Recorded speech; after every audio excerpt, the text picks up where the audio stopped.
My responsibility at the Office of Climate Change is really to guide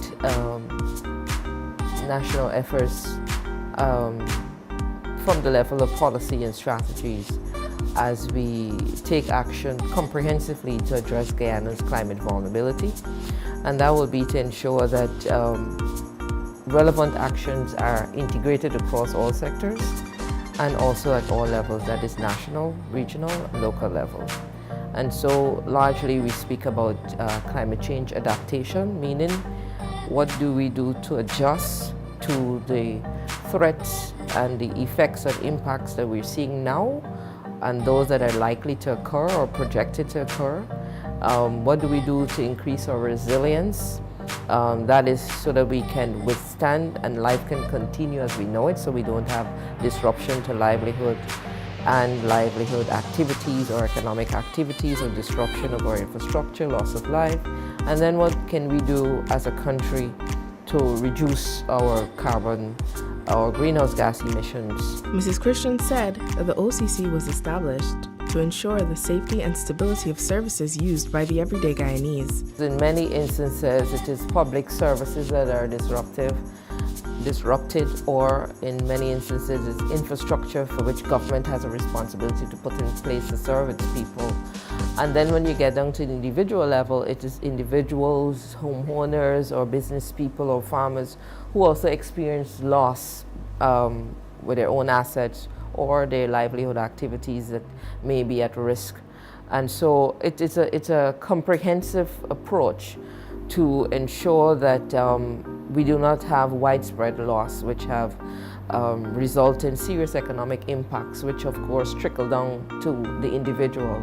When you talk about our infrastructure in climate change, we talk about resilient infrastructure, and that is infrastructure in Guyana's case, it will be to withstand incidences of flood, because, or in some instances, we have been having high winds, that the facilities that individuals will have to access services will continue to function, and they themselves will not have to close because they're flooded.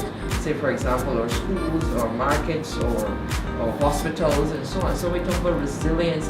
It is taking what we have seen, the worst to be, and what the likely future scenario that may exceed the worst that we have experienced. And that is what resilience is about, is being able for the systems, whether man-made, human or natural systems, to be able to withstand such occurrences of any natural or climate-related event. Mrs. Christian encouraged skeptics to consider what is at stake and begin to make little life adjustments to fight the threat of climate change.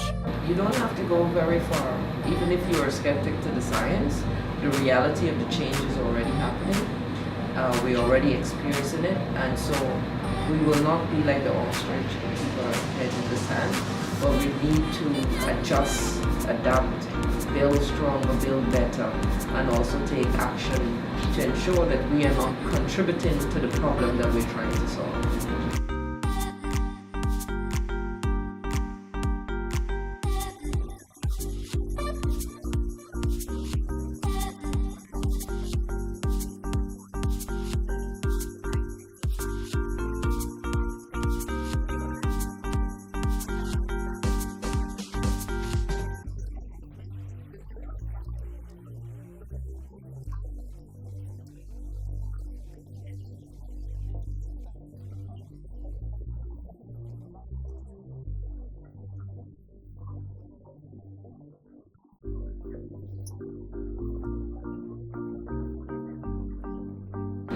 Well, the main scope or objective of the TNC is primarily looking at how we can integrate climate change issues into policy or decision making.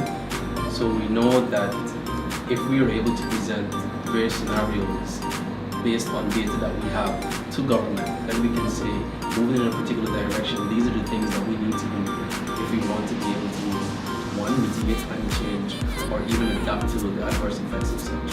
The individual participates in the process of emitting greenhouse gases, as I mentioned before. So simply taking public transportation where possible or whenever you can, as opposed to driving your own vehicle, helps to reduce some of the emissions that might be as a result of the transport sector, for example. Turning the lights off in the room when you're not in the room, or unplugging pieces of appliances and so on, also helps to reduce the emissions that might be as a result of consuming energy. So it all boils down to your individual preferences. As Guyana races toward 2020 and towards first oil, the government has made clear its intention to use the revenues gained from the oil and gas sector to push sustainable development in Guyana, a task some might deem as conflicting.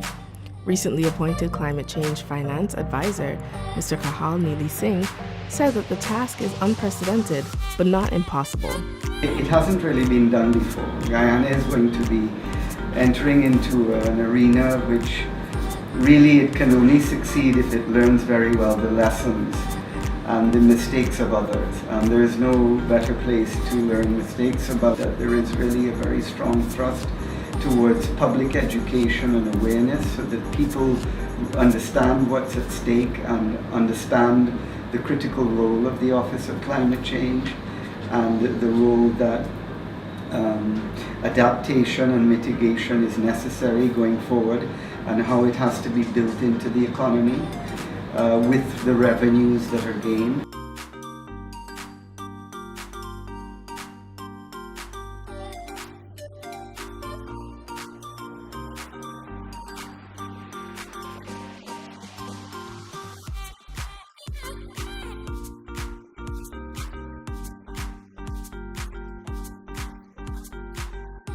Climate change is not the only focus, because I believe that you cannot talk about climate change without talking about adaptation and mitigation. And so the sessions are done in a very structured manner, and the focus at first, it's about climate change. So we talk with the students, find out first of all, what do they know about climate, what's the difference between climate and weather. Then we talk to them about climate change. What do they know about Guyana's climate and about, the weather patterns and so on in Guyana.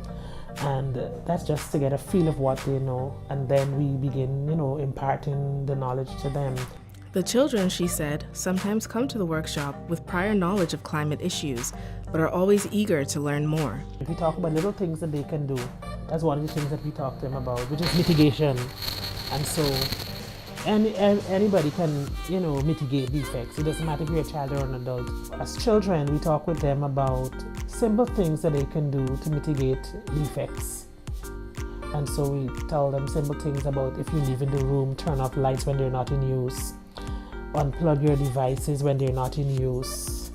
We talk with them about, we talk to them about carpooling, and that always gets their attention. Everybody wants to know what carpooling is. Very few students know what it is. And we talk to them about carpooling. We talk to them about riding instead of being driven for short distances, or they can walk, And in some cases, they even mention about switching to renewable energy, which is quite interesting. And it's amazing that our sixth graders are aware of what are some of the renewable energy measures. It was really, really well received. The students were, because the sessions are so interactive, and of course they get prizes for participation. And as soon as the first person gets a prize for answering a correct question, everybody's hand is in the air, as you'll see from some of our photographs. And so the information is really, really well received. And what gives us even more encouragement as presenters, it's the period where we have reinforcement. That tells us how effective we were in terms of the way we presented, and based on, of course, the knowledge that the children have. Armed with knowledge from an early age, Ms. Bowman said that the next generation will be deserving of a sustainable and resilient Guyana. The young people, they're the leaders of tomorrow. And we believe that children or young people, when you give them information, they hold on to it, and they're the ones who go home and say, Mommy, we shouldn't do this, or we should do this different. That's why we targeted the youth. This climate, this world is going to be left for them. And it's important that they know now how they should treat it. Because if we don't treat planet Earth right, there will be nothing left.